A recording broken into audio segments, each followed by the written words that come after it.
कक्षा 10 वाले आंकिक प्रश्न अब हल करेंगे, जिसमें आपका पहला प्रश्न है, एक अवतल दर्पण की फोकस दूरी 22 सेंटीमीटर है तो उसकी वक्रता त्रिज्या ज्ञात कीजिए। देखिए, हमने पहला निगमन कराया था कि फोकस दूरी बराबर वक्रता त्रिज्या बटे 2।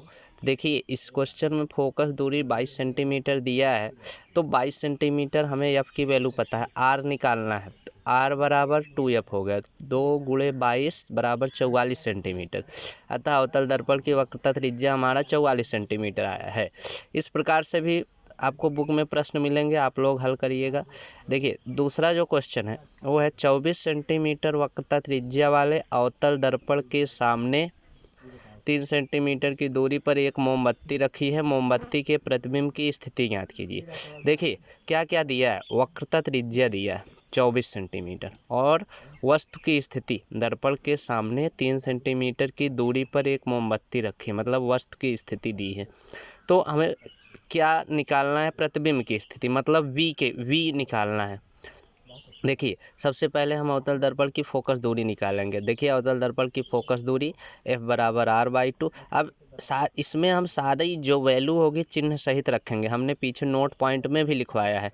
दर्पण के सूत्र में जो भी मान रखेंगे चिन्ह सहित रखेंगे। तो F बराबर दर्पण की वक्रता त्रिज्या होगी -24/2 बराबर -12 सेंटीमीटर। अवतल दर्पण की फोकस दूरी भी माइनस में होती है। अब देखिए, वस्तु की दूरी U बराबर -3 सेंटीमीटर। चिन्ह परिपाटी में भी चिन्ह कैसे लेना है बताया गया है।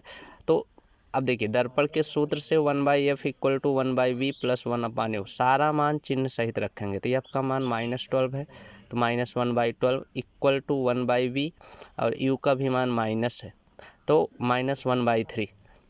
देखिए, तो वैल्यू रखा 1/V = सॉल्व किए, इसको इधर लाया तो 1/3, और ये माइनस में है ही, -1/12 = सॉल्व करने के बाद V का मान 4 सेंट। देखिए, धनात्मक आ गया है, धनात्मक आ गया है, तो अवतल दर्पण में V का मान धनात्मक आ गया है, तो इसका मतलब दर्पण के पीछे प्रतिबिंब बन रहा होगा, तथा मोमबत्ती का प्रतिबिंब दर्पण के पीछे 4 सेंटीमीटर की दूरी पर बनेगा। यही आपका आंसर होगा। और ध्यान से देखें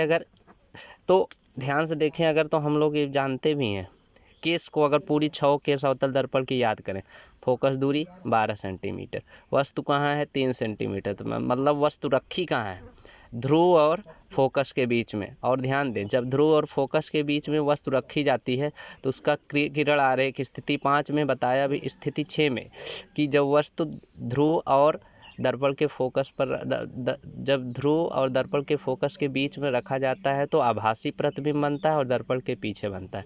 इस तरीके से भी आंसर हम चेक कर सकते हैं कि सही आया है कि नहीं आया है। ठीक है,